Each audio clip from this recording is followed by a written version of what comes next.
Welcome to the Thundercast, your Marshall Athletics podcast produced by the fans, for the fans, with your hosts, Russ Livingood and KD Hudnall. We're bringing you the thundering word on the thundering herd each and every week, so keep it right here. The Thundercast is on the loose.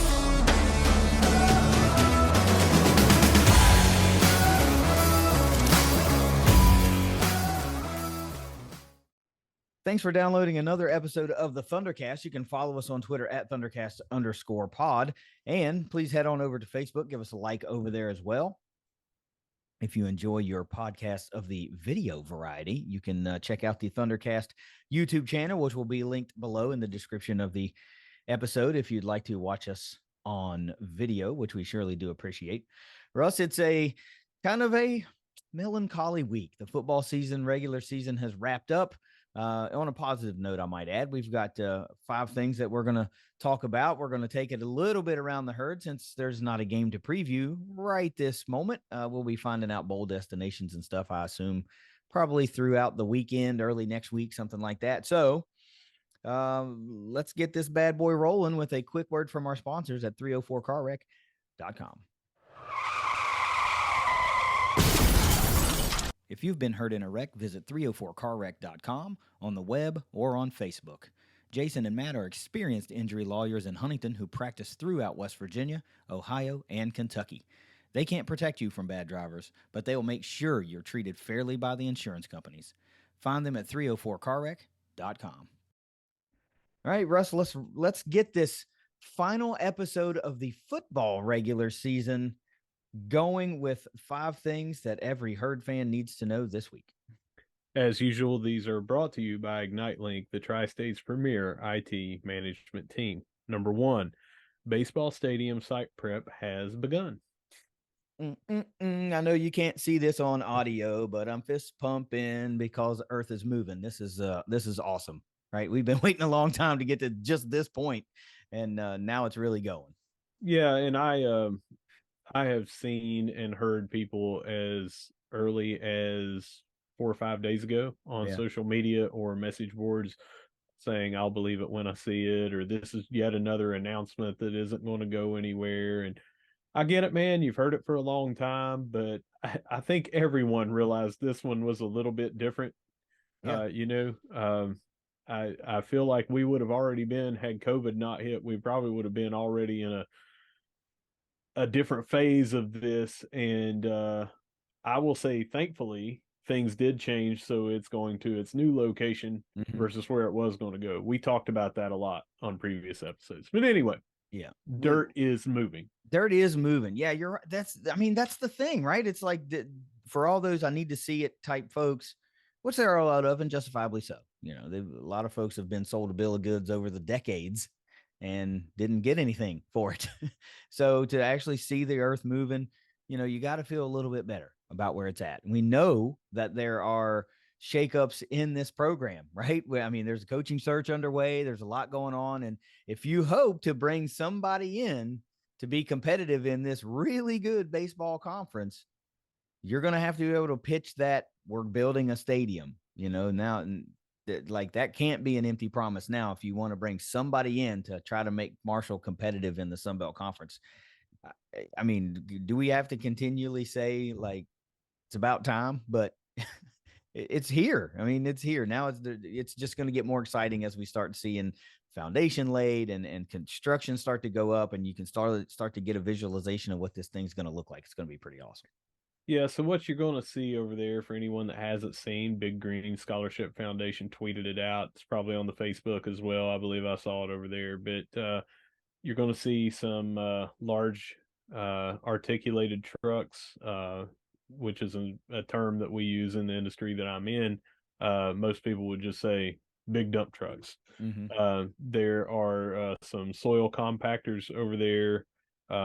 Some other machines, excavators, that sort of thing. So they're moving dirt, they're flattening the ground, they're getting ready. You will see foundations going in very soon, but I think what you're going to have to see a lot of here is just a good month or so of drainage. I Mm-hmm. mean, everything about this is going to have to be drainage. You want that on any site that you're on, but especially a playing surface for an athletic facility. Mm-hmm. Uh, I was blown away years ago when I read about Great American Ballpark and its drainage system and how many inches of rainfall it could withstand because just below the surface they had inches of gravel, inches of sand, everything that they needed and water draining a certain way away from it and that sort of thing. So I feel like that's what you're going to see a lot of. People may not find that sexy. They may want to see like, stands going up. You're just not going to see that for a while. This is going to be a long process of doing drainage and site prep and that sort of thing before you see anything that you go, okay, that looks like a baseball stadium. If you've lived in Huntington through one rain season per se, you know the need for drainage. Right? I Yeah, mean, you can literally boat down Fifth Avenue if it rains hard enough. It's I think you don't have to sell that to anybody. The last thing I will say about this is remember, I think it was when they were building the Chris Klein Center. Didn't they have like a camera that looked over the construction like the whole time so that you yeah. could always check in on a live feed and watch the progress being made? I think that would be cool if there was somewhere that Marshall has the ability to stick a camera to do another live feed like that. That would be Like awesome. like on the softball Yeah, like stand right if next if to it. if there's like a light pole there or something that has a good Yeah. angle, that would be cool. So if somebody's listening to this that can make that happen, maybe that'd be cool for folks, across the country and all around the wherever herd fans live to check in and say, man, I'd like to get a live look at what it looks like right now. That would be pretty neat. So, and I'm it would going to make be go ahead. I was gonna say it would make for a really kick-ass like time lapse video at the end when it's all Yeah. done. I'm going to see it up close and personal for the duration of the project. Of course, I'll be calling on the contractors that are over Mm-hmm. there and seeing if I have anything that I can assist them with. So I'm looking forward to being over there and seeing the development of it on a fan side, in addition to my daytime job side. So Yeah, it's really exciting for me. it's sure. I bet it is. All right, so number two, we have Saturday's basketball game versus the Ohio Bobcats. By the way, it's 5 p.m. on Saturday. It's a whiteout.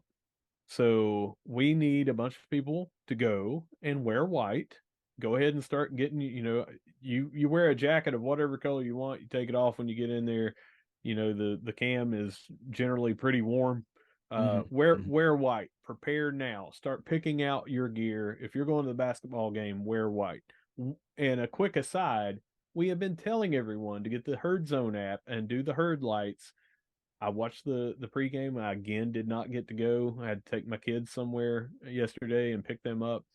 Um, I saw maybe 15 to 20% of the crowd doing the herd lights. It would look amazing if even 50% did it. Mm-hmm. So if you're going, go ahead and get your white gear. Go ahead and get the herd lights on the Herd Zone app. If you're having trouble with it, tweet us, DM us. We've got a video we can send you, shows you exactly where to go and how to do it. But they are thinking that there may be a sellout on Saturday, so you need to get your tickets now. They're giving away rally towels. I assume they are going to be white since it's a whiteout. If you get there early enough, the first, I don't know how many people, but get there early. You will get a rally towel, and you want to go ahead and get your tickets and plan ahead. And I know where you can get two if you're not going to buy them. Uh, Shoot for us to give you two tickets as we do to every Marshall home basketball game. And then be prepared if you don't win them to just drop by the box office or get them at the game. But you might want to try to get them early. We may want to try to give our tickets away early, and that way people can have a chance to go buy if they don't win. Yeah, I'm probably gonna post the contest tweet for that probably after we get done recording, just so it's up for a while. Yeah. And I actually, while you talking about herd lights, I was sifting back through our timeline and I found the tweet, and I just now retweeted it, so it's back at the top of our timeline on Okay. how to find the herd lights app, how to activate it, what to do, all that kind of stuff. But number one, it's free. right? Just do it. It's free. Yeah. And get your, white. Everybody's got a White Herd T-shirt. If you don't have one, I'm sure you can pick one up for relatively cheaply. And if you don't have a White Herd T-shirt, just wear a white shirt. We're white. Yeah. Let's get behind it. If this is going to be a sellout, there must be expecting a big crowd already. If they're already talking about using the word sellout, they must be selling tickets quite well already. And yeah, you be on the lookout for these tickets that we give away. This team is streaking right now, 6 wins in a row. I mean, dang, what else is there to do on a non-football Saturday once basketball season's rolling around against a historic rival at the Cam with a streaking basketball team? You want to be there. Yeah, so Ohio is expected to bring quite a bit, and I guess their pre-sell to them went very well, so that's why they're expecting this could be a sellout. I know a lot of people are going to struggle with this. It's after Labor Day. Yes, you can still wear white. Just wear it, man. We're going to give you a pass this one time. You can wear white after Labor Day. It'll be fine. I don't think that rule applies on game days in Huntington. I don't think that's a thing. I think we passed a law in West Virginia that supersedes that, kind of cultural rule. So white is acceptable on any Marshall game day at all. Ever. I can tell you that I am absolutely fearless, and I don't ever mind wearing white after Labor Day. So pants too, white pants too. Oh, the whole deal, yeah, top to bottom. I hear you. Hat on down. All right, number 3, Marshall football top tier defense. Not exactly news, you may say, but listen to these. These are the top 10 rankings. 12 different stats where we are in the top 10. Third down conversion percentage as a defense, first in the nation, 23.4% is all we're allowing conversions on third down. Stop rate, 78%, good for second in the nation. ESPN's defensive efficiency metrics, fourth in the nation at 83.5. Turnovers created were tied for fifth with 25 turnovers. Run defense only giving up 89.8 yards a game, good for sixth in the nation. Passing efficiency defense, 107.49%, good for sixth in the nation. Yards per play, 4.55, seventh in the nation. Scoring defense, we're also seventh, giving up only 16.2 points per game. Interceptions, 15, that's tied for ninth. Sacks, 37. That's tied for ninth. Total defense, only 292.8 yards per game, 10th. And first down defense only gave up 182 first downs for the entire 12-game season, 10th in the nation. Now, I have one little caveat to this. Back up there on scoring defense, where we're 16.2 points per game, that includes 2 defensive touchdowns that I recall. It may have been a third, but I know that we gave up 2. One was a pick six and one was a scoop and score. Mm-hmm. We also gave up 1 kickoff return. Mm-hmm. I don't remember another one. So anyway, that's 3 touchdowns. 21 of those points were not scored against this defense. So if you tab that in, and I know that's not really how it goes, everyone got dinged for those, but this defense was even better than it shows on paper. Yeah, and also when you take into account how many times that an opposing offense was set up with a really short field. We saw that a couple times. Nobody could move the ball, and they only got on the board because they, got the ball at the 30 or something like that, and only had to, go 30 yards to get a touchdown. So I tweeted this a couple of weeks ago or a week ago or something. Like, I hope that Herd fans are appreciating what we saw play out in real time instead of like 5 years from now going, man, that 2022 defense was awesome. Like, appreciate it now as it's happening in front of your eyes, because these stats, a lot of 12 stats in the nationally ranked top 10, and a lot of those, look, that's impact plays, scoring, getting off the field. That's like the really, really important stuff, right? It's one thing if you're giving up yardage and you're in the top 10, but if you're also giving up a bunch of points, I mean, geez, if you can't get to the quarterback, if you can't come up with turnovers or get stops, then This is just a great effort, and some of these stats. I mean, gee, many Christmas. Top 10 in 12 different categories. Number one in anything is great. I don't care what it is. That's Mhm. just it's amazing season by these guys. As the season goes along and we talk about it not being just you know, a, a fluke that you had a good game, but at the end of a season and you come up for air and you're like, dang, look what we did. That's pretty amazing. That's pretty amazing. Yeah, to me, I'm sure you're going to agree. Before this season, I would say the 1999 defense was the cream of the crop, best of the bunch. We've had some amazing defenses over the years, but that 1999 squad to Yeah. me just did it. Mm-hmm. Um, I think they may have been usurped in that top ranking for me. It's going to be tough. It's definitely one and two right now between those two teams. I would have to go back and someone point out a season to me for me to go back and compare. Um, I know we've had some amazing seasons, but 99 and 2022 are now my one and two. And just because of the recency bias and how they dominated some games, because we had a heck of an offense in 99 Yeah. and we had some offensive struggles here, 2022 is easing over 99 for me right now.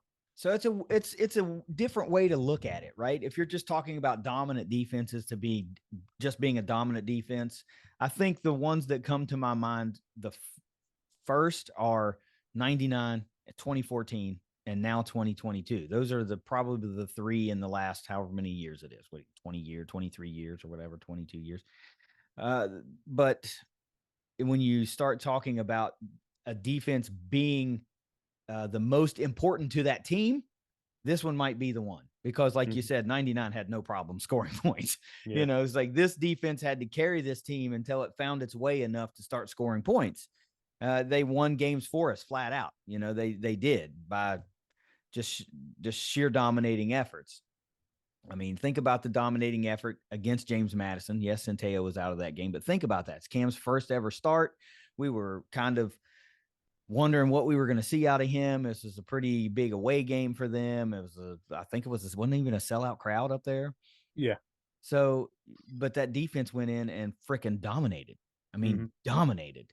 And had it not been for a fluky first quarter where they got exposed on a few drives against Coastal, they dominate that game. 3 points for the remaining 3 quarters of that game against a team that's now in the conference championship game. I mean, when you start talking about importance, 2014 had no problem scoring on offense. Their defense was great as well. But this might be the number one defense in terms of importance to a particular team. Yeah. I would think that's fair to say. We also had this is before the move up to 1A, which is now FBS, but that 96, 95, Yeah. 91 through 96. I mean, it was just crazy good defense, some Yeah. all-time herd players, maybe some of your better off or defensive linemen that you've ever had here. Not to take away from our current guys, but I mean, they were just, I would love to see some of those players playing You wouldn't today. like to see Billy Lyon running with this herd team right now? Man, Exactly. I'm telling you.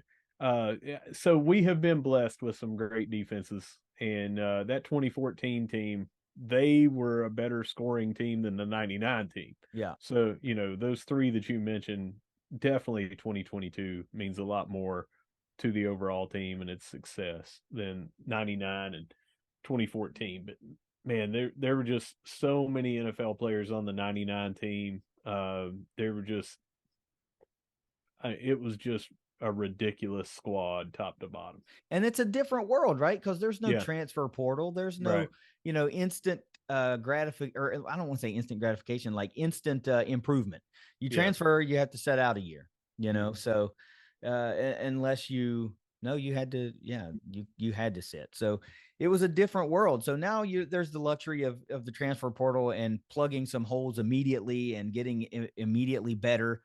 But still, I mean, it's no small task. You can't take anything away from these guys. They dominated in year one in the Sun Belt Conference, and the conference leaders like Owen Porter led in sacks this year. I mean, Abraham was like first or tied for first or something like that with interceptions. I mean, this is we had great individual performances that also came together as a cohesive defensive unit and dominated as a whole. This was really fun to watch all season long. And we've got one more to go. So I hope that most, if not all of this unit decides to play. I hope all of our guys, I hope nobody opts out. I mean, I get it if you do. I'm not trying to talk bad or anything, but from a fan, I would like to see a full complement of the guys that did this all year long do it one more time. Finish it. Finish this. Yeah, What yeah. you started. Just finish. All right, number 4, more good news, more facilities news. Gullickson Hall makeover continues and it is expanding. What I mean from expanding is not Gullickson Hall is not expanding. The project inside Gullickson Hall is expanding. It was the courts Mm-hmm. basically that entire practice facility inside there, which looks amazing. But you're going to see even more. There's going to be graphics put up on the walls, more stuff will be painted, more graphics will be put up. It's just going to look, I mean, it looks light years better right now, but wait until you see what it's going to look like here in about another 3 months. I would say you will have it done, maybe even by the end of the year. Is this going to be like a cam light type thing? Same kind of energetic vibe, but where Yeah, maybe even more so. oh, Uh, okay. because everything will be so fresh. There's parts of the cam, just because of the age of it. Yeah, yeah, yeah. It's around 40 years old now. Hmm. It's got it is so ridiculously hard to try to scrape the paint off the ceiling and paint up there again. You can do that in Gullickson. It's Yeah, already been done. But the graphics that will be up and that sort of thing, graphics have come a long way, sure have. and they're but the expansion part is now it's growing outward, so the hallways around there are going to get some makeovers, fresh Oh, paint, good, good. different things. It looks dated in there just as Yeah. much as the gym inside looked dated. The hallways surrounding it, uh every door, every little nook and cranny that you can imagine in the surrounding hallways, it's going to look really nice. And for everyone that this just a little, not a breaking news, but just a little sneak peek. We talk about things that really make Kelly Green pop. Black does make the Kelly Green pop. You're going to see some Kelly Green popping in at Hmm. least one of those hallways, if that gives away a little bit of what's coming. Yeah, I think that's just an energetic type thing, man. I mean, as much as we love, I mean, I love the Kelly green and white combination. I love it. I mean, it's just great. I love it. Outside of 4 years, 3 years really, of just being in high school where my school colors were blue and gold, I was green and white from kindergarten up through the graduation of college. So that's really literally ingrained into my blood. Mm-hmm. But nothing pops a Kelly green like the color black. Yeah. So if you're especially if you want to incorporate things like lightning bolts and just that stuff that we generally see like at the Joan and stuff, it just pops better. But I'll tell you, I got to talk about this because we on my I think it was my visit back in September. We went around Gullickson, Mm-hmm. and I just have the majority of my classes were in Gullickson, and it hadn't changed a bit in Yeah. 20 years. It still looked like a school from the 70s. Yeah. So it was just in dire need of a facelift to You freshen up. you could have tailgated a little too hard and woke up the next day and gone to Gullickson and thought you might have been late for a class. I mean, It that's looked exactly the yeah, same. yeah. It is going to be refreshing to go in there. It's long overdue, and this just goes to our current administration, not just with the athletic department, but Marshall as a whole, Mm-hmm. because this is not really, we cover some things that are not strictly athletics on here when it pertains to our school that we love. Sure. You're gonna see some stuff around Twin Towers on both buildings that's going to be happening here very soon. Some more graphics and other things going around there. And if anything has needed an upgrade, at least on the outside, I know they've done a lot of work on the inside since I was a student and lived in Towers. But on the outside, you'll see a little bit of more beautification project going on there too. And that should be in the spring. It'll be done. I mean, I'm not trying to toss shade here, but like things like pressure washing and paint, they're so cheap and they make such a big impact. I'm not Mm-hmm. saying that we have a dingy campus or anything. I'm just saying like those are such cheap things that just go such a long way in making things look new. Mm-hmm. And you mentioned how graphics have come a long way. That's another fairly cheap fix just to provide some newness. Even if you're just replacing graphics with different graphics, it's still new pictures, it's still new images and new brighter colors. It just helps. So, Mm-hmm. I'm glad that there's attention being paid to that sort of stuff. Uh, again, I'm not tossing shade here, but you pay tuition, you go to a school. It's nice to have it spruced up every now and again, other than, planting flowers and stuff every spring or whatever. They do that. They've always done a great job of making the campus look good like that. But it's just cool to have that sort of thing become a part of the repertoire, I'd say. Absolutely. And one of the things that I admire is they have kept that brick look on everything that they've done, new facilities on campus. As as much as the engineering complex, I mean, it's mostly brick, it matches across the street, the rec center, all that stuff. But when they did the windows, it had a green kind Mm-hmm. of tint to the windows. If they could go and do that on some of these dated buildings and everything, imagine what that would look like for Twin Towers. Maybe Mm-hmm. that's a little overkill, but I don't think it would be. You've got those old looking windows and air conditioning units right there, and just a simple upgrade on all that. Yeah, it'd be a lot of money, but man, it would really make campus look even better. Yeah. Wouldn't look dated at all. Yeah, it would look a lot better. I mean, it would probably still, have some age to it, obviously, but it would help tie the campus together, right? I Yeah. mean, we talk about brand cohesion with athletics. Same kind of thing with your academic facilities and your academic side of the university. Just make the brand come together a little bit more, a little tighter, a little cleaner, and it's it. Yeah, it all costs everything costs money, but Hmm. in any little project that's going to make it look better is probably going to help you know stand aside from the rest of the city. It's like, man, we really really really care about making Marshall look good. Yeah. I'm for it. I'm just for it. I'm here for it. All right, number 5. Let's talk all Sun Belt Conference honors. This happened today, Mm-hmm. actually. First team, Kalen Labrin. No surprise. First team, Owen Porter. I would still say no surprise.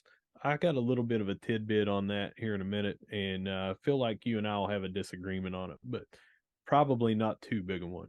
Uh, and rounding out our first team winners is Micah Abraham, very well deserving as well. Yep. Second team, Stephen Gilmore made it, and then honorable mention we had Eli Neal, Andre Sam, Kobe Cumberlander, and Corey Gamage. Yeah. So, One big difference we should say from folks that are listening and may not just have paid attention. One big difference between Conference USA and the Sun Belt. The Sun Belt Conference has a third team all conference team and then honorable mentions. This Conference USA didn't have that. They just had the first and second team and then honorable mentions. So, first of all, congratulations to all the guys that made very well deserving guys. There are some other guys that I thought might edge in there, but ultimately you can't be too mad about how this turned out based on how the team actually played and performed and what their strengths were and what their weaknesses were for a good part of the season. So you can't reward guys for having a good half of a season where other guys had great full seasons. So, mhm. um, but I didn't mean to cut you off. I just wanted to make that point about the differences in the two conferences now, so folks are aware of that. But where were you gonna go? Where is our difference lie?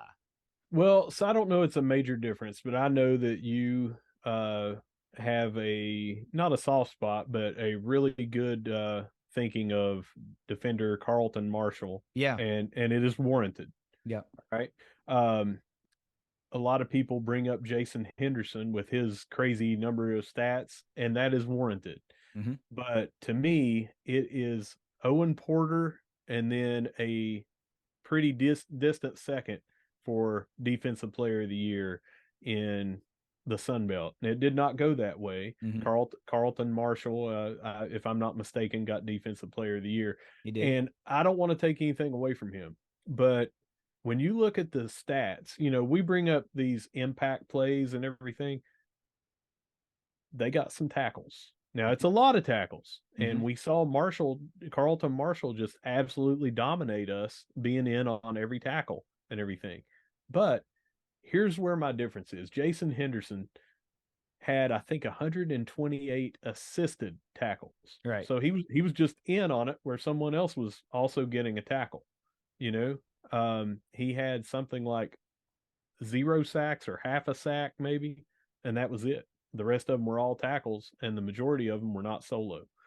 But he's getting a lot of press over Owen Porter, who had 9.5 sacks, just absolutely dominated in just about every game, whether he was getting a sack or it was just they had to double team him, so it allowed somebody else to get a sack, or that allowed our linebackers or defensive backs to just go to town.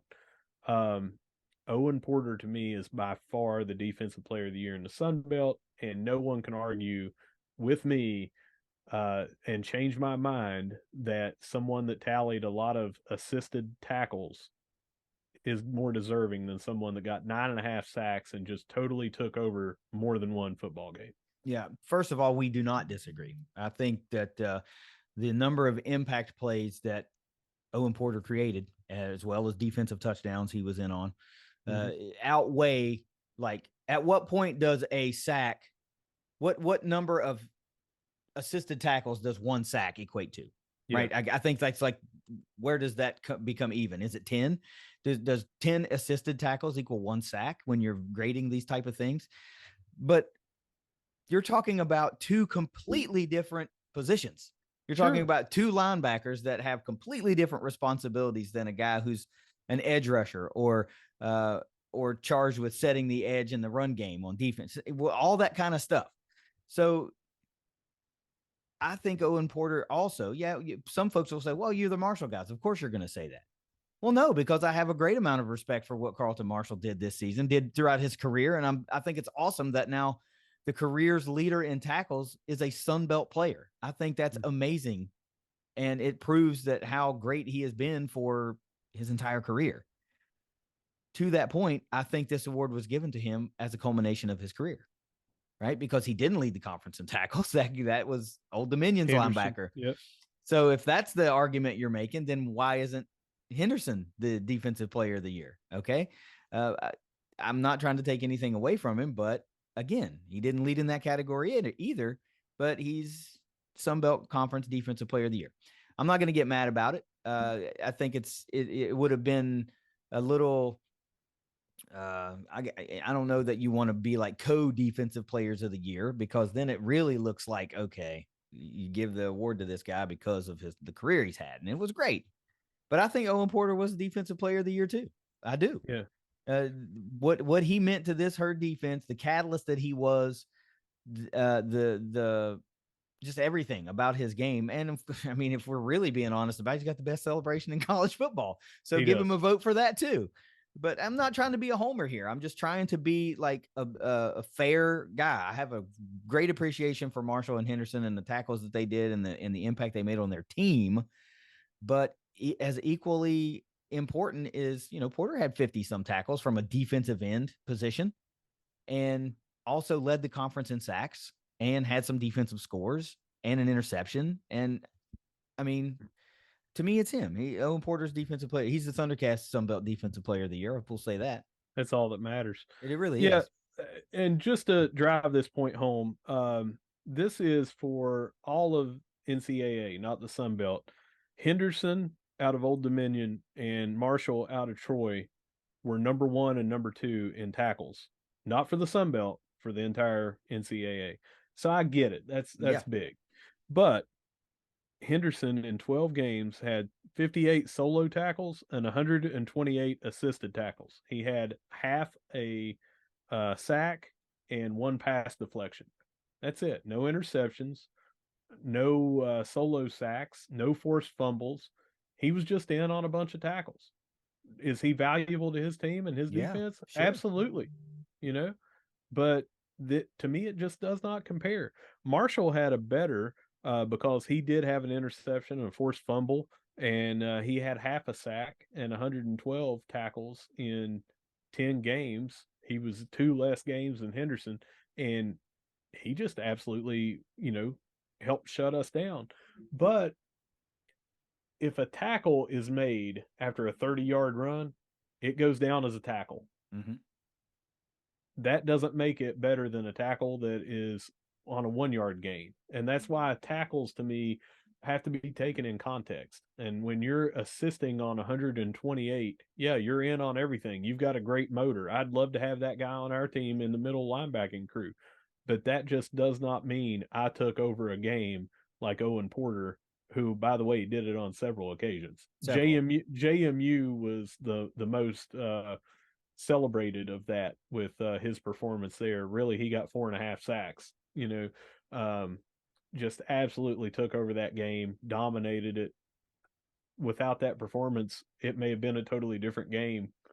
Um, I cannot get behind us celebrating, not me and you, but awards being given on someone that was in on a lot of assisted tackles. Yeah. Carlton Marshall was great, but he's no Owen Porter.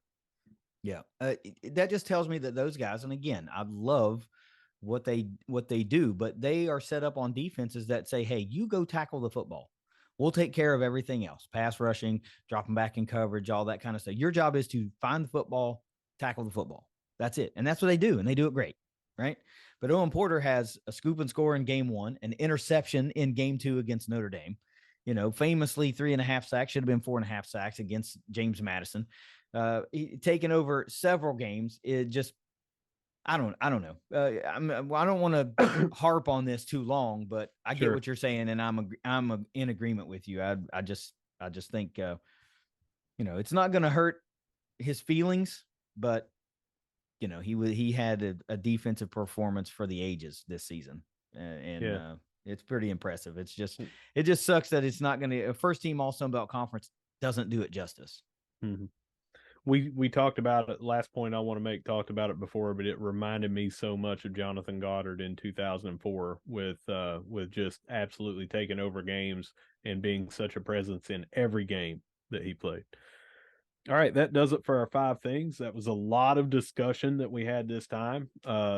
We feel passionate about all this stuff, so sometimes we like to discuss it a little bit more. Of course. But thanks again to Ignite Link for helping bring us 5 things every Herd fan needs to know this week. Yeah, it was a really, really good 5 things. I enjoy having things that we can talk about and expound on a little bit. It always isn't conducive to a short episode, but it's sure is a hell of a lot of fun. And hey, we don't have a game to, preview this week because we don't know our bowl destination yet. There's a lot of things floating around out there, but we do have a senior day game to talk about. So let's talk about that, shall we?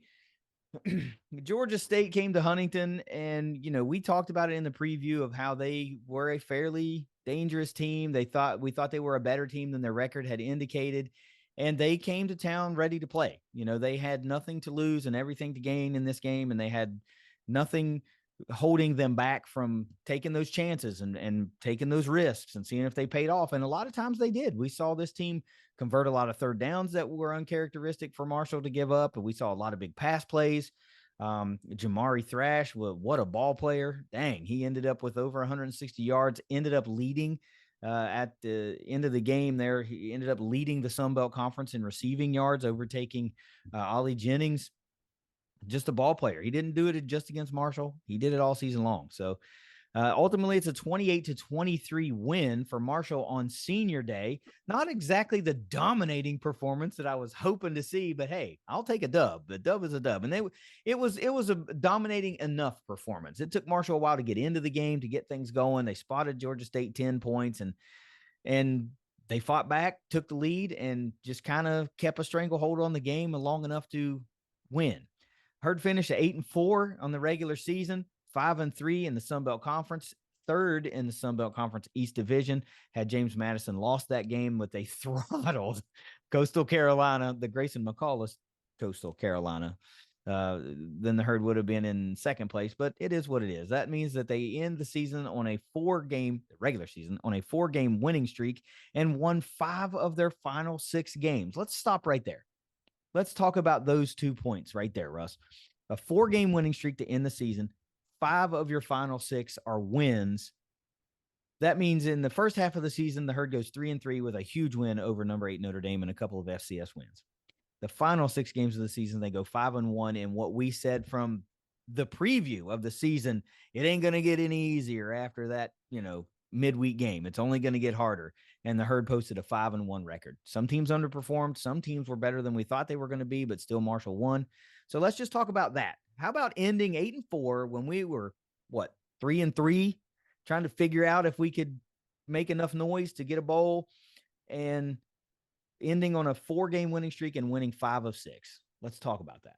Well, so I'll take it a step further, 3-3, and then going 5-1, because that's a good break point, because that's when we switch quarterbacks. That's great, and I think that it was even more for me when we were 4-4, and we sat down and said this team has to finish 3-1 to get a bowl, and we were looking at what a daunting task that it was going to be. Yep. And we said, 2-2 would be still very admirable against the slate that we had to play and the problems that we're facing and that sort of thing. They went 4-0, 8-4, when people were saying they won't reach a bowl, and we got a bowl plus extra, and great momentum going in. Totally different team, in my opinion. Switching the quarterbacks, the offensive line got better, both in having a mobile quarterback behind them to help alleviate some of the issues that they were facing, but also getting better as a unit at the same time. So I can't remember the sacks that we gave up in this game, but going 2. into 2, okay, so going into the last 3 games, we had given up 3 sacks in 3 games, Was or it? two sacks. It 2 was and 3. 0, 1, and 1. Yeah, 2 sacks in 3 games, and then we give 2 up there. So the final 4 games, we give up 4 sacks. Yep. I'll take that. Huge turnaround. I'll take that all season long if you can average 1 sack given up a game. So I love the maturation. We've talked about it all the time of what Fancher was able to do, scrambling to get out of pressure, but at the same time, not just how easy would it be with his wheels to just say, I'm going to tuck it and run. Yeah. And he didn't. He looked up the whole time, waited till the very last possible second to throw it away, sometimes scrambled for some yardage to buy him some time, and then threw a touchdown like he did in this game. Light years ahead of what you would expect a true freshman, even starting the whole year, which he did not. Yeah. He started the last half of the year. So he's got 1/2 of a redshirt freshman year, and people were talking about him with all the potential in the world that he has. Yeah. It's just it's tremendous what we've been able to do, and you got to give it to the coaches.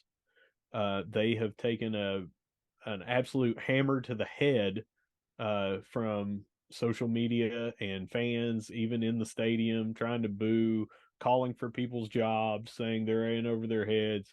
They did a great job keeping this team together, improving this team as the year went on, which we've talked about has been a problem over the last several years, how we were great starting out and then we would fall off a cliff or regress.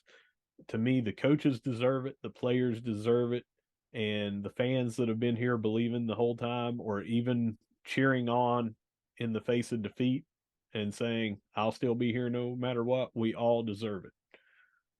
This is why all those times that it sounds hokey when I say you can't give up, you don't give up, because we've seen it too many times. How many times have you sat through it and you're like, this looks just overwhelmingly bad, but I'm not leaving. And then there's a turnaround and you either end up winning a game or you have a positive season or whatever. And it feels that much better because you never left. You never freaking gave up and cashed it in and said, I'll be back next season. This is why you don't give up. You're going to get your heart broken, but you're also going to come out on the good side of that feeling when things like this happen and it goes right and they pull it together and it's a different team. These are examples of games only, not a season, but I feel like you can use these 2 famous games that we've participated in, even though there's more. These 2 really sell it for me in an analogy for this season and what we needed to do as fans, a fan base, the team itself. the 1999 MAC championship Yep. game, and the Can I guess?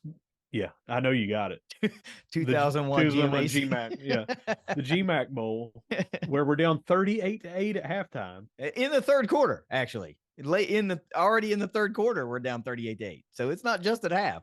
Well, I thought we came out and scored right away in the third quarter. No, I think we went, I could be wrong, but I think we went into halftime 30-8. They came out and scored, and then we got the ball back and started going on a run. I think. Maybe. I See, think. I'm thinking about it different, that we're 38-8, and how we started the game with the tip ball, interception, pick six, that sort of thing, that we did the same thing coming out in the second half, that we just came out and just started, all right, here's who we really are. Yeah. I mean, you could be right. Maybe I sensationalized that, little bit in my head.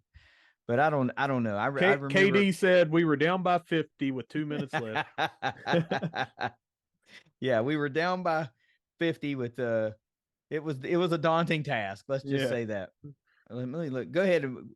Well, that's my point is, we've experienced this in games as fans. I mean, you're right. I'm sorry. I'm going to cut you off. I'm looking up the scoring of that GMAC Bowl. 38-8 at halftime. We come out with, it was immediately 14. Well, wait, who did it? Here's an excellent trivia question. Who had the pick six to open the third quarter? Derek Hott. Defensive line coach Ralph Street. Oh, okay. How about that? It's been too long since I've watched that game. Yeah, no shit. I thought we didn't score until later. You know what we should do? I'm going to call it right now, and that way, if anybody decides to jump the gun on us and do this, we can at least say, here's the timestamp of when Russ came up with it. The Thundercast is going to do a rewatch and allow everybody. We'll watch the game, and you and I will comment during the game. Ooh. And you want to do like Manning cast of bowl games? Even better, because no one prank calls me at 4 a.m. after I've been drafted in the NFL like I did Eli. So great story, by the way. But anyway, I say we rewatch that, man. That'd be good. Yeah. That'd be good. That'd be great content for the YouTube channel. We could watch, reaction. We could record reactions to games that we have, or that'd be awesome. I don't know where we'd get full length games, but I'd be down for it. Well, it was used to be on, I know the network's gone, but ESPN Classic, yeah, it was on there, and it was even that was abbreviated. It was. We moved further ahead in the action and skipped 3 touchdowns, but stick right here with us. But anyway, I just think that, to your point, never give up. Those 2 games are the epitome of never give up. As bad as it may look, never give up. And this season, at times, I saw people say, I'll never watch another game, which I lambasted, know, and some of those people right now, I'm sure, are beating their chest to opposing team fans and saying, we finished higher than you, we beat your team. And that's just the nature of it. I'm not that way. You're not that way. Yeah. We were here the whole time for the dark. We were here for the light. We celebrate them both. Dude, we sat in Joan C. Edwards Stadium during 4-win seasons, 3-win seasons, and I mean it is what it is. Either you're going to stick around or you're not, and I'm a stick arounder. I prefer to sit through the hard times because the great times are that much sweeter. And this is by no means a great time. This is not a championship team. This is just a team that pulled together in the second half of the season and started to look really, really, really, really good. Now, look, in fairness, particularly in this game, we got to see in full swing what we thought this season may look like with a Rasheen Ali and Kalen Laburn backfield. Both of them go for 100 yards in this game, and we're going to talk about stats here in a second. But this is why you can't really take too much away, even though Cam has been great. But if Columbia has that luxury at the beginning of the season, this might be a completely different team, right? Because that was the mindset. That was the game plan. We're going to have this all-American runner and this backup that we think is going to do some fabulous things. And he turned out to do that. So if Henry has this luxury of this unbelievably great running game and all of these playmaking wide receivers that he can live and die with the short pass, Marshall may be a better team they might be a 9 or 10 win team. We don't know. But I we that 100% believe that. but that's just not how the season played out. And it's Yeah. wild to think if you start going backwards and you think, man, if Rasheen Ali doesn't get hurt, then Cam Fancher maybe doesn't ever come into the game in the 6th game and maybe doesn't have the opportunity to develop into the quarterback that he became. Mhm. Maybe we don't, now that the quarterback we were only going to have for a year, we'd be trying to answer these questions next spring. Well, now we know the answer to some of these questions. Sure. Coming out next year, it's just so wild to think about. But anyway, you want to look at it, 8-4 is great versus where it was when it was 4-4 and we were trying to point to the wins to get to 6, and definitely to get to 7. But we did that. Now let's talk about the stats in this one. All right. Total yardage, 486 to 365 in favor of the Herd. Time of possession, really tight. 30 minutes, 13 seconds for the Herd. 29 minutes, 47 seconds for Georgia State. First downs, edging a little bit in favor of the Herd, 25 to 19 turnovers. It was a turnover-free game, 0-0. So the Herd getting 3 of the 4 indicators, with the fourth being a push, and they win, like you would think, in a tight game. Cam Fancher, another great day. 18 of 28, 208 yards, 2 touchdowns, 0 interceptions, 10 carries for 69 yards to the good, and only sacked twice. Look, Cam continues to miss a few throws here and there, but ultimately, if you get 18 for 28 for 208 and 2 touches every week, you're probably going to be pretty happy, especially when you can tack on another 69 yards to the good on 10 carries. You're probably going to be happy with that effort. Rasheen Ali, 16 carries for 102 yards, 1 reception for 5 yards, and a receiving touchdown. Kalen Laburn, the senior, closing out senior day in a big way. 11 carries, 100 yards even, 2 touchdowns on the ground, including that big 83-yard play. And I saw it when I saw it, I tweeted this, and this is the truth. Some people will think I'm full of crap. As soon as I saw that safety start crashing the line, I thought, man, if they run to that side, this one's over. And luckily, they ran to that side, and it was a foot race. I yelled it out right next to there were a couple people, sitting next to me and everything. And just in their general direction, I just said touchdown. And I mean, we're on the 17, right. Yeah. And because if you looked at it from the overhead or the behind, you'll see I wasn't there to get that view, but later it just showed me everything that I saw in my head. You could have driven a bus right through that hole. Yeah. And when the safety, like you said, came down, he's got one guy to beat before he's back there in the backfield, the defensive backfield, and he blew right by the guy. Sure did. We had great blocking. They sealed off their blocks, made the hole. He hit it, and in the open field, man, he's got the breakaway. He sure did. That safety basically ran right past Laburn. I mean, yeah. They just made the bad defensive call. They were expecting a pass play. They were bringing a safety blitz, and it was well timed had it been a pass play. Cam would have had zero time. Unfortunately, for the Panthers, it was an 83-yard touchdown, the longest play from scrimmage for the Herd in the finale. I guess just outpacing Laburn's, 78-yard touchdown earlier in the season. Amazing job by Kalen Laburn. Corey Gamage, leader in the clubhouse from receiving yards, 4 catches for 65 yards.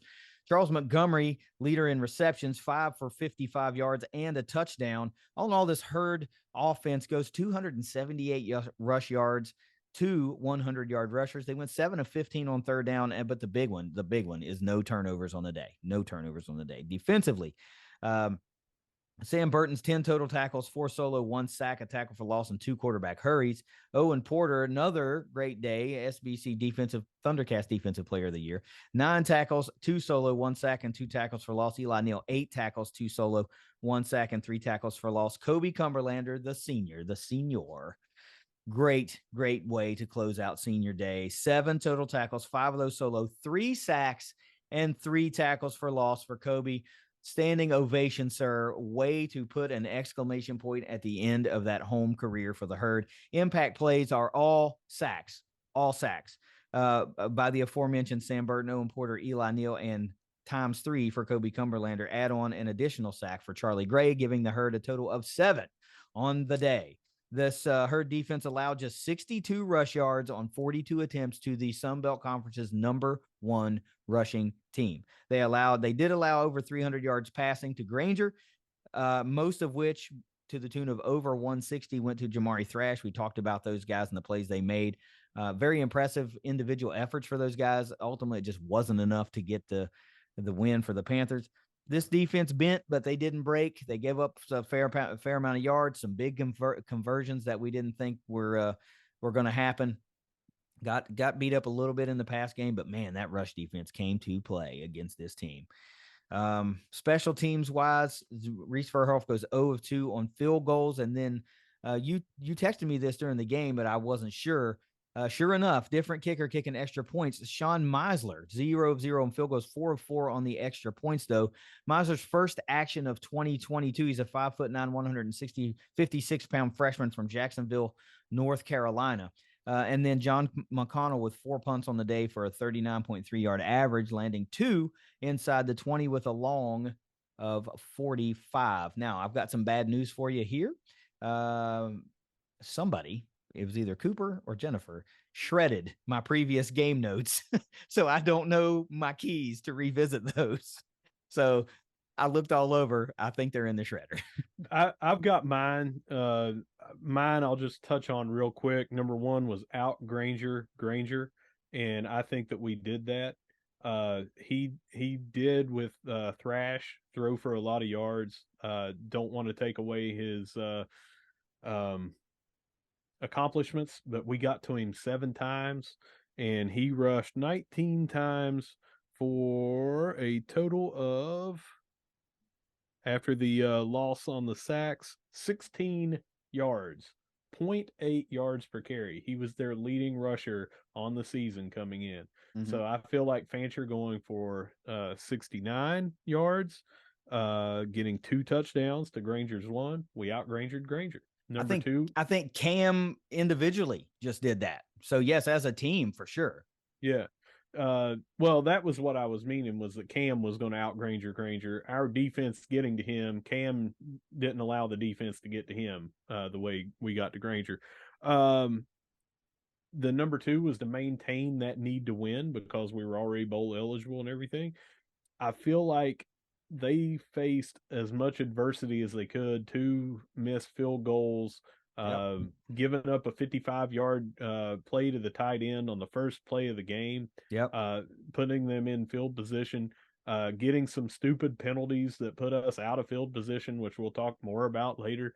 I feel like they did maintain that need to win, and they came out, and once it got energetic, they got the crowd into it. They got even more energetic, and we'll talk more about that later. Number 3 was to win on 3rd and 4th down. It was nearly a push. They went 7 for 16. We went 7 for 15. They went 1 for 2. We went 1 for 2. So I'm going to say we won because it took us 1 less time to get 7 conversions on 3rd down.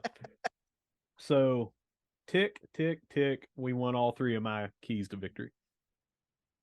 Yeah, and I remember some of mine now that I had the same thing about being, out Granger and Granger. I said we needed to play sound pass defense, and we 300-yard passer. I don't know that I would call that unsound, but it surely wasn't what I was expecting. Mm-hmm. I don't remember too many. I don't remember any others, but I want to talk about the one that you said about the need to win or the desire to stay winning. I think this was one of those games where Marshall could have packed it in because they were already going to be bowl eligible. They went down 10-0 early and then had 2 missed field goals early to keep them off the board. And it wasn't until Laborn went 83 yards till Marshall got on the board. And that was the catalyst. Once that happened, boom, it was like, all right, game on. Mm-hmm. So it was impressive to see them overcome that adversity there, because we'd gone down early in games and not been able to claw back. So, and another point I want to talk about, your winning 3rd and 4th down. Yeah, hell yeah, I'll say Marshall won 4th down, particularly. The one that we got was a 4th and goal from the 1 for a touchdown. So that was definitely a big plus for the Herd. So yeah, I think one that we did not allow them to get was on their own 25-yard line or 28-yard line. Oh yeah. Now, we didn't get to jump on that because of a silly penalty, but still, that was a huge one. So Yeah. our huge gain on fourth down, like you mentioned, to get the touchdown, and our huge stop of them should have put us for at least a field goal, but probably a touchdown. Those were big. So yeah. Yeah. Let's go to grades, shall we? Let's talk about Yep. Cam Fancher. What do you got for Cam in the regular season finale at home one senior day? I have an A+ for him. I don't care that he threw high on a couple of times because again, he's a redshirt freshman. He had 2 touchdowns, no interceptions, over 200 yards passing, at least 3 drops where he hit the guys right in the hands. So could have had an even bigger day. Ran for 69 yards on only 10 uh, rushes. Also included in that, I believe, is the kneel down at the end of the game because Yeah. if I'm not mistaken, he was above 70 going in, and I thought, man, this 70 some yards. Um, so I'm A+, man. What more can you ask? I mean, you could nitpick and say, well, he threw it high on a couple of times, or he threw it out of bounds 2 times in a row, throwing the ball high. You could say that those drops he could have hit them better in stride. He threw some of the most beautiful, putting them only where our guys could catch them passes that you're going to be able to see. He's got touch, he's got poise in the pocket, he's got wheels. A+ effort from Mr. Fancher. So let me just boil it down to one pass in particular. A month ago, that pass, the 5 yard touch pass to Ali, is probably an incompletion. Yeah. Probably. That's how that his game has evolved a little bit more to where the touch is becoming a little more uh little nicer. So we can nitpick if you want. I mean, I would give this a solid A performance because there's always a little bit more room for improvement. But at the end of the day, you got 2 touchdowns and no turnovers. That's it. I don't care if you're 2 for 4 with 2 yards. If you've got 2 touchdowns and no interceptions, you're probably doing enough right somewhere else to get to win the game. Uh, Excellent way to close out the season for this guy. I think the sky's the limit as we talk about bowl preparation, having essentially another spring ball season in bowl preps and then a bowl game. I mean, this could be something special brewing here if he continues this trajectory. What do you got for the offense as a whole? I'm going to go A+ again. And again, it's nitpicking. We could have ran right all over top of them, but we got 278 yards on the ground, over 200 in the air, 478 overall. We had 2 rushers get 100 yards. That's the third time this season. Fancher again goes for 69. So we rushed for 6.8 yards every time we rushed the ball, and that includes the kneel down and the sack. Mm-hmm. And Charles Montgomery, a wide receiver, on that end around where a block was missed. Otherwise, that would have been either definitely a first down, I think, because he had wide open field in front of him. 6.8 yards per carry. We had 9.1 from Laban, 6.9 from Fancher, 6.4 from Ali, and then only 2 carries. Ethan Payne, 2 carries, 9 yards, 4.5 per carry for him. Even the backup that came in was churning for yards against this team. A+ all around, man. Yeah, it's a really good all around effort, and still we didn't clip that 30-point plateau. A couple missed field goals kept that from happening, but this was a really solid performance, and I just can't speak enough about this. This is a better Georgia State team than their record indicates. They lost a lot of close games, and going into this, our buddy Trace and we had a little back and forth, and he made that point about them, losing tight games. And I said, I think that's a defining point between these two teams. We're winning those close games. They're losing those close games. And this one proved to be that way again. Another loss for Georgia State by less than a touchdown. I have to switch. I said A+. I'm gonna go down to A-. We could have put up those points, uh, not just from the missed field goals, but our penalties taking us out of getting first downs or being in field goal range or being in it's fourth down, let's go for it range instead of we need to punt now. Silly penalties that took us from an A+ to an A-. That's the only thing. Fair enough. Let's see. Defensively for the herd here in the for senior day. I'm gonna go with an A. Even the big plays. I mean, we're talking about one receiver And it takes a quarterback, it takes a receiver, it takes the guys to block for him to do that. But one receiver basically lit us up, and he lit up pretty much everybody this year to the tune of 1,100 some yards. But that was it. We held them to 62 yards rushing, and we sacked them 7 times. And it doesn't even look nearly as bad if that first design play, which was an excellent play call and Yep. ran to perfection to that tight end for 55 yards, we're looking at a different score. We're looking at a different game, and the stats don't look anywhere near as bad, even with Thrash going off. So, solid A. Yeah, that's fair. I mean, you take 55 yards off the board, and even if it's a 15-yard completion, you're taking, 40 yards off of that total, and you're down under 260 or 270, and they're not immediately in scoring position type Mm-hmm. deal. They had a couple of big plays, couple of, like I said, third and long conversions that I was like, man, they're really kind of thriving on third down, and this is not what the herd has done all year. So that's Right. kind of concerning, but it didn't matter. Didn't matter. And I can say that because it didn't matter. I'm not going to hang Mm-hmm. my hat on every, third down conversion. It's a bummer. I'd like to see him get off the field, but we saw him get off the field so much this year that not that failing to get off the field here and there and it still being inconsequential doesn't matter. This is a great all-around defensive effort. I mean, Jiminy Christmas, you held the number one rushing team in the Sun Belt to under 65 yards as a team. And we talked about how many guys they had individually that were great runners that had great totals, and we shut them all down, all of them down. So Mm-hmm. yeah, you're going to give up some big plays in the pass game because you're loading up to stop this vaunted rushing attack for the Georgia State Panthers, and they did that. This is a great all-around effort, and then just toss 7 sacks on top of that. That's the cherry on top. This is a great effort today. What do you got for the special teams? D. We can't miss field goals. We missed 2 of them. Both were plenty long enough, just missed wide left. Don't know if there was some kind of physical issue or mental issue with him, but as you mentioned, we went to a backup to do the extra points, and I think he handled the majority of the kickoff duties.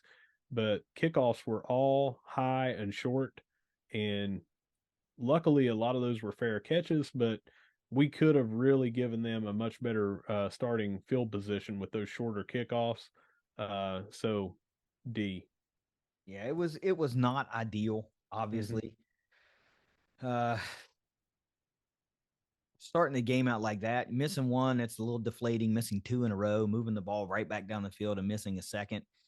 It changes your decision making as a coach for the remainder of that game. And we Mm-hmm. saw that come into play. We went for it a couple of times and tried to make some plays, or you just say, well, we're going to have to try to get in the end zone here. I don't feel good. Or we have to punt in a Mm-hmm. situation to where it's just kind of in that no man's land that you might try for a long field goal. It's just unfortunate. Reese has had a really good year. Mm-hmm. As He's a bad. true freshman. He's battling, and it might sound like we make excuses from time to time, but dude, I can't kick a freaking 15-yard field goal. So who the hell am I to sit here and say, you need to do better? I mean, he's a kicker by trade. When something's wrong, they're going to work to fix it, right? So he's a true freshman kid. At this point, you can't really say that because the whole season has gone by. So essentially, you're a sophomore, but still, he had a great year Yeah. considering. We had serious question marks surrounding the kicker in Yeah. the preseason. We didn't know who it was going to be. We had an Yeah. idea, but we got a solid performance from this young man in the first season. And again, the missed field goals, while deflating in real time, when you go back and look at the game, it's inconsequential. Marshall gets a win. Doesn't matter. Doesn't matter. Coaching effort for the finale against Georgia State. I'm gonna I'm gonna use a lot of leeway here and give them an A+, and I'm going to expand on that by saying in this game I don't feel like they deserved an A+, but because of finishing 4 wins in a row, 5 of the last 6, getting us to an 8-4 record, keeping control of the team, everything that I said earlier about them, it was kind of a microcosm in this game as well. We started out 10-0 that we were in the hole. We had opportunities missed by missed field goals. We had holding penalties, personal foul penalties, things like that, false starts that took us out of going for the first down, getting the first down, being out of field goal range. Everything seemed to be going wrong, and it looked like we were going to have a loss on our hands. And just like what they did for the season, they did in this game. And they kept the team there and just dominated from there forward. So A plus because of that. I I can never. I don't think. I mean, there will probably be exceptions to this, but it's hard for me to give an A plus to a staff, and it's probably unfair. But I any understand though. anytime you're just not out dominating both sides of the ball, and it's just Sure. ugly against a good team. And I don't mean like no offense, Norfolk State, but dominated that team. Yeah. But if you dominate like App State in that same fashion, 55-0, and that's an A plus or whatever Mm-hmm. whatever the freaking score was. This was a great effort, and I really think it's a deserving of a B plus A minus effort because of the adjustments that were made in real time. You're missing kicks, you got to change the way you play the game. You're still moving the ball. I feel like these guys are like, well, we're moving the ball, we just need to get it in the end zone. So I Mm-hmm. didn't feel like they were from the viewpoint like, well, we're just really stagnant. We can't get anything going. They were moving the ball. It took, the best player to make a big play to jumpstart the offense. And that's what Mm-hmm. happened. You saw your best player make the longest play of the season and jumpstart, ignite that crowd, got everything going. And from then it was just kind of on. It was like new game, let's roll. So it was still an overall good effort. But I just can't give them an A plus just on sheer principle. That's Well, all. I had to qualify mine, and like Yeah. I said, it's a stretch to do that, but it's because of the adversity we had early in the game is the same to me the adversity we had on the season. It's almost like Carlton Marshall getting that award as we talked about earlier. That's why I'm giving them the A plus. They deserve it for the entire season and keeping us how we were. Okay, so how about the final grade for the regular season for this Joan C. Edwards fans and the Herd fan base? One number I'm going to throw out there, which is always interesting to me in the home finale. Mm-hmm. To me, the home finale is almost like the home opener. Like the home opener is your first chance to see the Herd. Everybody's really excited about it. The home finale should be just the same energy. It's like my last chance to get out and see the Herd in 2022. They've done all this stuff. And you have the luxury of saying, look what all they've done this year. They beat Notre Dame. It's a historic season, a top tier defense, and leading rusher in the Sun Belt, a brand new quarterback's tearing it up, and 17,427 fans turned out to that game. That's always interesting to me. That number trickles off toward, and it was a great day. We did Thundercast live. I was wearing a freaking hoodie up here in my office, thinking you were going to be like bundled up, and it was a great day. You had It was. sun shining and everything. There was like zero reason not to be out at that game. So I'm not trying to set you up for a bad grade. I'm just tossing some things out there. What do you got for the fans? It's a C, and the fans that showed up weren't loud with "We Are Marshall" until we were already back in the game and dominating and that sort of thing. And to me, when you're down, that's when we need the fans to try to energize. And I heard a lot of people early in the game shouting and stuff about Huff over play calls. Mm-hmm. One, he's not calling those plays. I don't, some of these people that I just don't get where they get their information. I don't get where they get their knowledge of the game. I don't care if I told this, me, I'll tell it to their face. Like, I'm sorry, you don't know what you're talking about. Yeah. Um, like the guy that was saying that Pennington was put Pennington in. I don't know why they won't put Pennington in on the James Madison trip. And I said, well, sir, he was not on the flight. So that's probably why he's not in the game at this point, amongst many others. But so anyway, the fans that were there sat on their hands for a while. The fans that were there were shouting when we were down. Um, don't do that. I mean, I get it, man. I want perfection. I want them to dominate. I want us to go 12-0 and get the New Year's Six bowl. I want all of that stuff. But I'm not going to sit here and say, "Well, I give up," or "Boo, this team is horrible." I'm not going to do that just because we're down. and I feel like a lot of people didn't do the homework on who we were playing, thinking, just going by the record and that's all they needed to see, when they're like, Micah Abraham's getting torn up out there. Well, no, if you go back and watch the game, he saved a touchdown with an amazing Yeah, pass deflection in the sure end did. zone. And he's going up against a guy that finished with 1,100 yards. It's not like some rookie was out there, getting. And he Abraham wasn't the only person on him. They switched off. Gilmore was on him sometimes.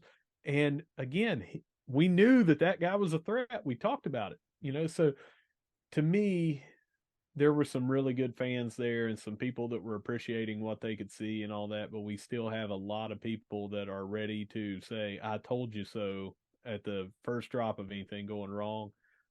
I just can't get behind that. Yeah, I mean, I continually say fans can be the fan they want to be.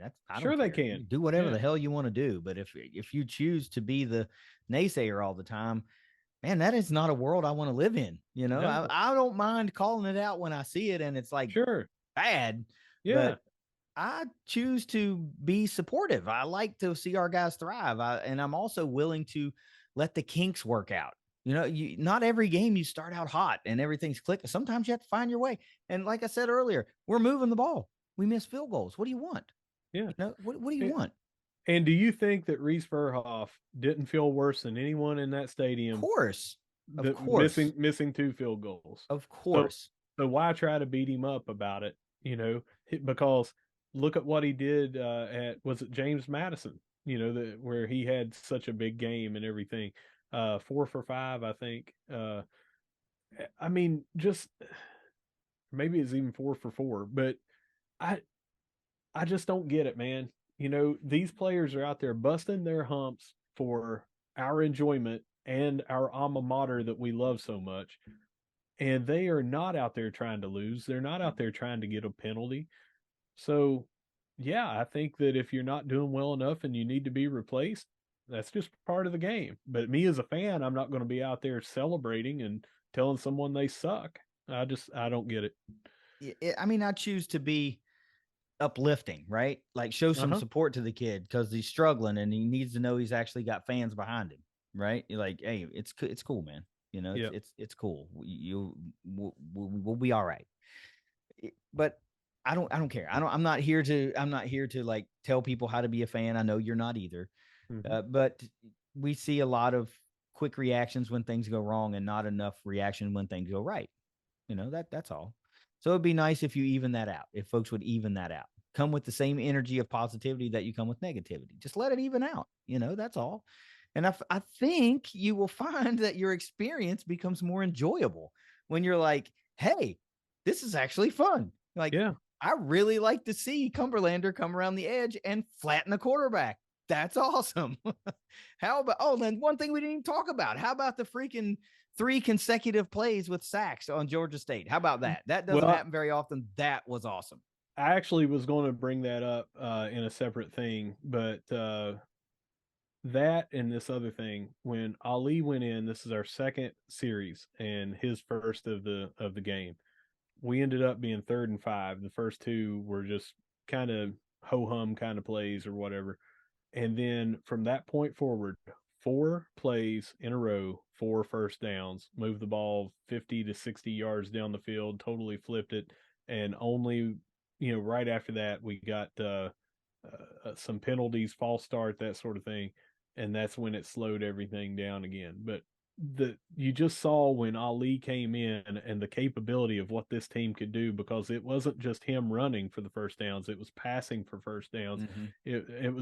It was just like the well-oiled machine. And then you saw to an nth degree the well-oiled machine of this defense, where I turned to my wife and said, "There's no way that they stop us from getting a third sack in a row after getting the first two." I mean, there was nothing that was going to stop them. It was Yeah. a foregone conclusion. We were getting that sack, and you could see Cumberlander. I don't know if you could see on the TV. He was so energetic. Someone came up to congratulate him as he's coming off the field and he violently pushed them, his own player, who's coming because he was so jacked up and he spiked his helmet so hard. I don't see how that helmet didn't shatter. I'm talking he was getting the fans into it. The fans were electric. Nothing was going to stop that man on that third down after we got 2 sacks in a row. And I was there for it. Yeah. I knew there was nothing. I didn't know that it was going to be Cumberlander, but I knew someone was going through there because you could not stop them at that point. Yeah, that was amazing. And talking about consecutive, and this flipped that game. We went touchdown. Their 3 plays were 3 straight sacks. Then we drive down for a touchdown again on a short field from the 39-yard. That is how you take over a football game. Yeah, it's a microcosm of the season right there. You get a score, the defense gets you the ball right back, you go back and that's what you finally overcome the adversity, take the lead, and it's yours, right? So that was really, really cool. You just don't see that very often. All right, let's breeze through these couple of MVPs, and then we got some other stuff to talk about. Who's your offensive MVP for the week? I got to split it, man. I got to split it with Ali, Fancher, and Labron. Labron kicked it all off with the 83-yard run. Ali was running like a maniac, just punishing people, dragging people. At one time, I think he had 5 or 6 hanging off of him, and you could just see that he's just itching to come back. He wanted a rushing touchdown so bad. So bad. He got one through the air. They put him back in, and I feel like he got it. And then we got that false start or whatever it was. They just ran all over that team. And we talked about all 3 of them, what they did. I got to split it between the 3. Got to. It was finally great to see it all in full swing. It was pretty cool. Defensive MVP, who you got? I got to go with Cumberlander, but I mean, split it 5 ways maybe with what they were doing. But Cumberlander he just put on a performance there at one point. So Cumberlander. A 3-sack performance on senior day when you're a senior, it just kind of is something a little special. You can't take away anything from Sam Burton with a 10-tackle performance, Owen Porter with 9 tackles and a sack himself. I mean, you just can't. Eli Neal had a great game. Can't do it, but 3 sacks is just awesome. And so good for Kobe he's been so good for so long, and I'm finally glad to see just that dot on the exclamation point right in the finale at home on senior day. That was so good. And as I said, Mike Abraham, I don't care that he was one of the people that was on Jamari Thrash. I feel like you can contain him, and he got 1 touchdown. He was wide open in the back of the end zone, but he could have gotten us for 3 the way he was doing. And Abraham had a massive pass deflection to swat away a probable touchdown. So that was a big time play. Yeah. Top to bottom performance on the defense all around. All right, so here's the one, right? Special teams had a terrible grade, but far below average. So who's the special teams MVP in this one? Meisler, I guess, because he stepped in for the first time. Got to have some nerves doing that. How likely would it have been that he had missed all 4? Probably not, because he wouldn't have had a chance to kick 4 because he probably wouldn't have been back out there. But, those 4, we won by 5, So, I mean, in a hard-pressed situation, I'll pick him. And that's kind of fair. First thrust into action, first game of the year. There's got to be some nerves there. And you're thinking, well, they came to me because the kicking game isn't working. I better make it work. And respectfully, John McConnell had a pretty good day. Only 4 punts, but he landed 2 inside the 20. So he did his normal type of stuff that we're used to seeing from him. But I think that's a fair point. Meisler's a good pick because it's, the little added pressure of being like, all right, kid, you're up. Go get us some points. Yeah. Kind of deal. But pretty awesome. Great way to close out the season 8-4. We await bowl selections. There's a lot floating out there in a lot of places. Some people really, really want to go to Myrtle Beach. I really, really want Marshall to come to Orlando and go to the Cure Bowl because I'll be able to go to that one. That would be great. But I'm not hating. Wherever they go, I'm happy for it. just we'll wait and see. I'm sure we'll find out after conference championship games are being played. Marshall should be no worse than the Sun Belt #5 team. If can James Madison go to a bowl game? No, They which can't. is So they should stupid. be. So they should be no worse than the #4 team. Yeah, and it's stupid. We've talked about it Yeah, before, but I mean, whatever. especially in a season where they need 5-win teams to go to bowl games. Yeah. It should be like, all right, James Madison's going. So, Before I we go mean, to a 5-win team. briefly, we've talked about this before, but I mean, they're basically like, well, we can't allow you to go into a bowl because it's your transition year and everything. Like, what are they not ready for it? They They went, just put 47 yeah, on Coastal Carolina, who's playing in the who's conference playing championship in the championship game. and wouldn't be playing in the championship game if they would allow James Madison to play in the Yeah, championship game. yeah, So whatever. It is what it yeah. is. So we should be no worse than the 4th team, which should give us a fair landing spot. Yeah. All right, that's it. That's all we got. Let's take it around the herd. All right. Sad news, men's soccer. We lost 1-0 to Indiana, and that knocked us out. We made it to the Sweet 16, but made it no further. Season is over. The career for some of our all-timers is over. But heck of an effort from the team. 4 straight times that we've made it to the tournament. Made it to the Sweet 16 for the second time. Lost to a very good Indiana team. Great season. Yep. It's a great season. It, there's a lot to be excited about. I mean, first of all, you can't talk about the future without talking about what we've been witness to these past several years. I mean, Milo Yosef playing his last game with the herd, integral part of all the successes that Marshall has had since he's been here. Oliver Simla, same way. Right. Oliver Simla. I mean, you don't win games without a quality goalkeeper, and quality doesn't sum it up. He's a great goalkeeper. Probably going to go down as one of the all-time greats to ever play for herd soccer. So there's a lot to try to replicate, try to replace. We talked about a transfer from Coastal Carolina coming in, which should help offset some of that scoring that will be leaving with Yosef. And we're talking about Simla and the goalkeeper. Marshall, signed a goalkeeper just the other day, Carson Assad from Youngstown, Ohio. I don't know that he will come in and be your day one starter, but that's an area of need, and they went out and got him a great one. So, the rebuild, the reload, I'm going to call it a reload. The reload is in full swing, but great run. One of the top 16 teams in the country again, this Marshall Thundering Herd. Both Sunbelt teams, them and the University of Kentucky, who was dominant all year, not just in the Sunbelt, but nationally. Also, an early exit from the tournament just speaks to how hard it is to win. When you're expected to win, it's hard to just win. These teams get really good really quick when you get into the NCAA tournament, and sometimes it only takes one. And this time it only took one.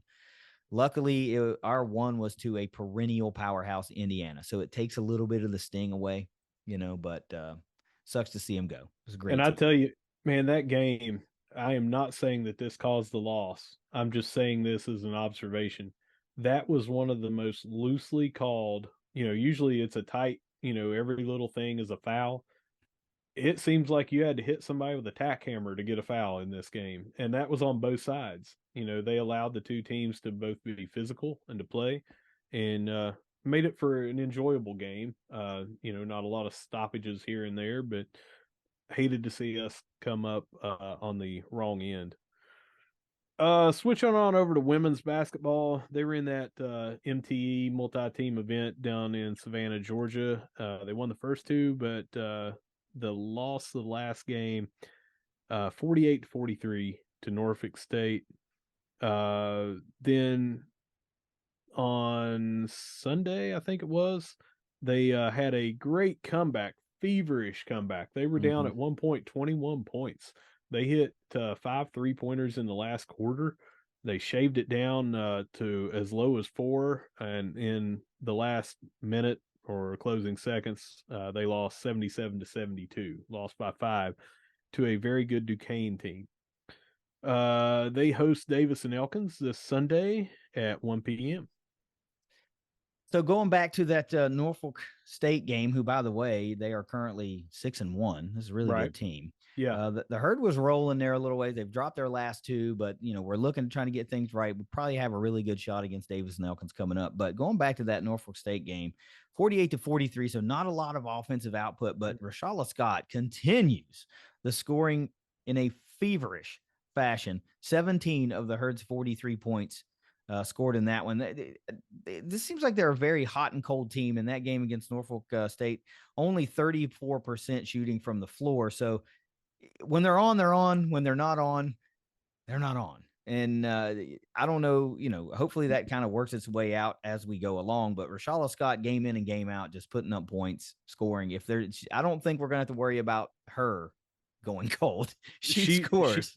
She did it in Duquesne too. Her and Abby Beeman both had 23. They had 46 of our 72 points between the two of them.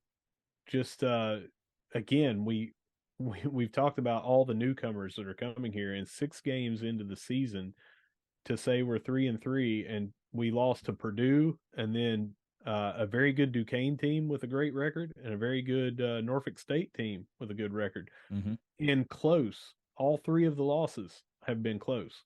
They were in danger of being blown out here. They were in danger of well, no, they were I don't think they were in danger. Purdue, they pulled away late.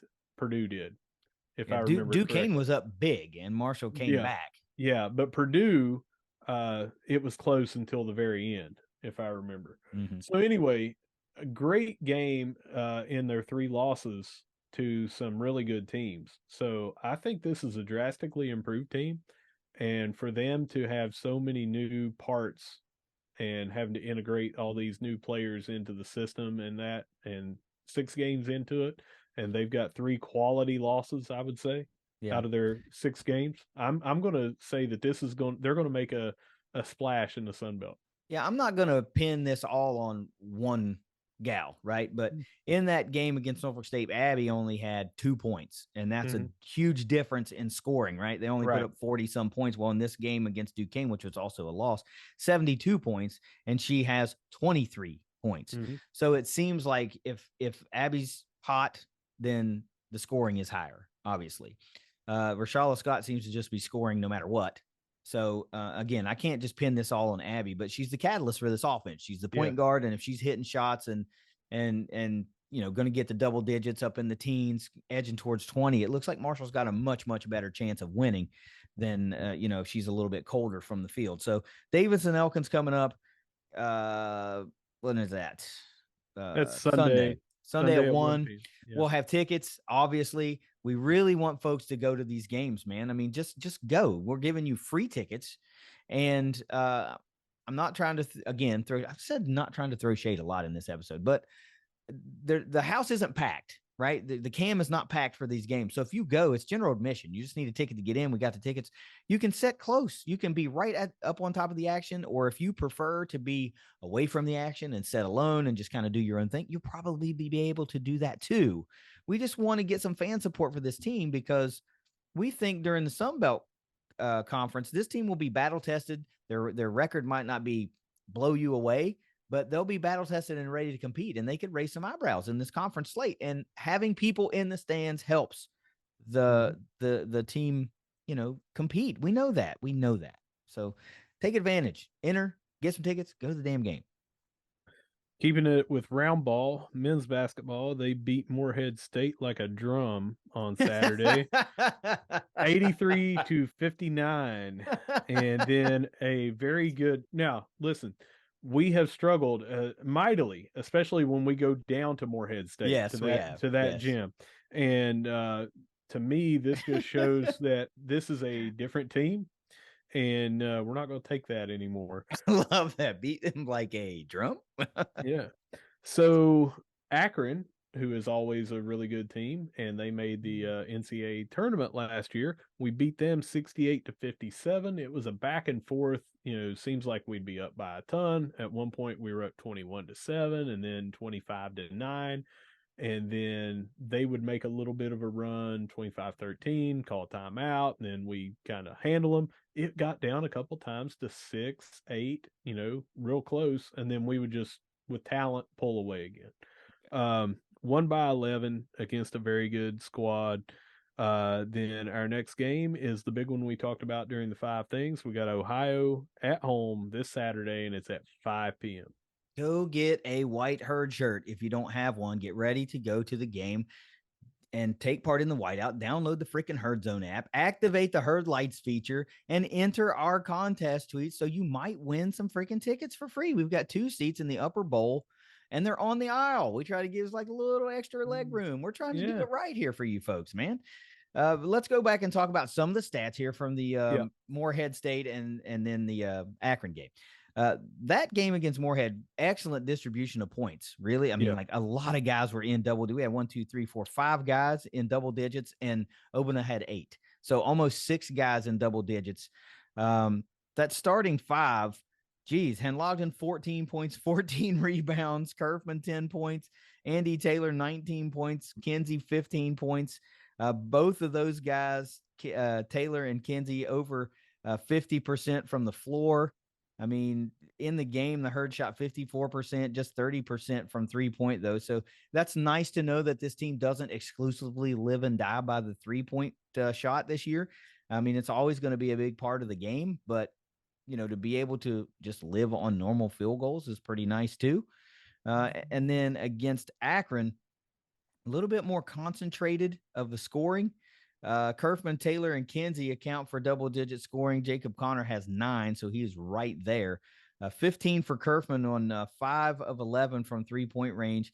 Andy Taylor had 16 in that one, and Kinsey 9 of 18 from the floor for 21 points. 41% shooting for the Herd against Akron from the floor overall, and still just under that 30% mark from 3 against a really good Akron team who's kind of struggling to figure it out. They're still a good team, but they're 3-4 on this young season. The Herd is freaking streaking, Russ. 6 straight wins after a, 1-point loss? One point One loss point. to a team that, as I mentioned, everyone said, well, it's their first D1 game. I think that contributed to the Sure it did. thing. It was on their home court, first time ever doing this, and it's a senior led 5 fifth-year players. They have a bunch of them. So we are really close to have beaten a couple of good squads and being undefeated this year. Yeah. And what I've seen is that Queens team has been listed several times all over the place with various outlets as a really surprisingly good team. So it's not like they strung together one good game and now they're just sucking the world, like sucking terribly. They're a surprising team across a lot of national media outlets. So this is not an embarrassing loss. It's one that Marshall probably shouldn't have lost, but it's not one that you go, great, we can't even beat this startup program. No, they're really good, and they're raising a lot of eyebrows around the country. I'll tell you what's been a very good, pleasant surprise was Handlogton as a starter. Rebounding, block shots. He is an absolute presence down low. We have needed that on the defensive end. But he has the ability. He was 6 for 6 from the field, maybe 2 for 3 from the field in the last game. If he ever gets aggressive to the point where he becomes a scorer down there and looks to score, and this may be late in the season, it may be next year, it may be his junior year, I don't know, but already he is a presence and something that was unexpected, at least by me. I thought that he would do well, but as a true freshman that, it might take him some time and then he might not have the minutes. He's playing a lot of minutes. He had 4 fouls against Morehead State and still put in 29 minutes. Yeah. And he had 6 blocks, 3 on 1 possession in the game against Akron last night. So really good. Fricks and Connor, when they come in, again, all 3 of those are freshmen, with Fricks only playing in garbage time in 2 games last year because of the knee injury. So it's almost like the 3 of them are true freshmen, getting some first real time, and they play a lot of minutes. We're doing great, and Obina has not even been Obina except for like spurts of 2 games. Mm-hmm. When he comes on and we've got another block threat down low, we've got another defensive threat down low, and a guy that can get rebounds in bunches, we're going to be a very big problem for people in the Sun Belt. Yeah, I think we are edging that way. Remember, we Yeah. talked about Marshall better come out of this out of conference because it's not that great. Yeah. And they're really proven that. I mean, they could easily be 7-0 right now and probably raising a lot of eyebrows, but it's the 1 point loss that's keeping them under the radar. And I kind of like being there. I kind of like being under that radar because you're not getting all the pub. You're just winning games and nobody's really paying attention to you until it's, the time that they're going to tip off with you. And then they're like, well, shit, Marshall's 6-1. Yeah. What the hell happened here? But look, let's real quick. Let me talk about this Ohio matchup coming in. Ohio's 4-3 on the season. The Herd's 6-1. Both teams are on winning streaks. Ohio's won 3 straight. The Herd, of course, 6 straight. If you go look at the rundown of stats of what these teams are accomplishing this season, man, they're really close. Marshall's just a couple of buckets better than Ohio on the season. The points against are almost even. I mean, less than a point. So these are really, really even teams. Field goal percentage is close. Rebounds per game is really close. The only place where we're really outpacing them in a big way is we're +5 in assists per game, plus about 2.5 in blocks per game, and +3-ish in steals per game. So those hustle type plays and impact plays from a basketball standpoint, I guess you would say, Marshall's outpacing the Bobcats a little bit in those areas, but scoring and defensive scoring and all this, I mean, it's really even. So Marshall's going to have to bring their A game. They're going to need every butt in a seat at the cam. It's going to need to be loud. You're going to have to be engaged and try to give these guys as much of an advantage as you can, because this is a big one. I hope you have the opportunity, Russ, if you can, to be able to go, because this would be a fun one to go to. I would like to. Me in my life, I might not be able to. I'm going to try. Yeah. Last thing I want to say about the basketball squad is if you put a lot of faith in Ken Palm's ratings on kenpalm.com, Many Akron and Marshall were neck and neck going into that game, and they fairly dominated that squad. They made a couple of runs, like I said, and a lot of that was when Henlogton was out with foul trouble, and put him back in, and we just went back on runs again because they couldn't try to dominate down low when we went with a 4-guard set. So this is a good squad. We have improved a lot before the preseason to now in Ken Palm's ratings. I think that we have shot from like 180 to 105 out of 300 some teams. We're in the top third. So things are looking up, and man, it's going to be exciting when we go up to Pittsburgh here next week, I think. Oh, is it? Dang, I didn't even look that far ahead. I think it's in the next week that we'll be heading up to Pittsburgh. So we may have Ohio and then another game in there, and it's next weekend, but it's coming up soon. What the heck? Wait a minute. Did I pick the wrong thing? Pittsburgh. Queens, is it, to play Duquesne. I was going to say. Not Pittsburgh itself. Duquesne's did I miss that? Yeah, I know that. I was like, how are we talking about this schedule being terrible and we got Pitt? No, I'm talking about the city, not the team. Yeah. Sorry. when we head to Pittsburgh to play Duquesne. It's the next game. It'll be Thursday, December the 8th, playing Duquesne. Yeah.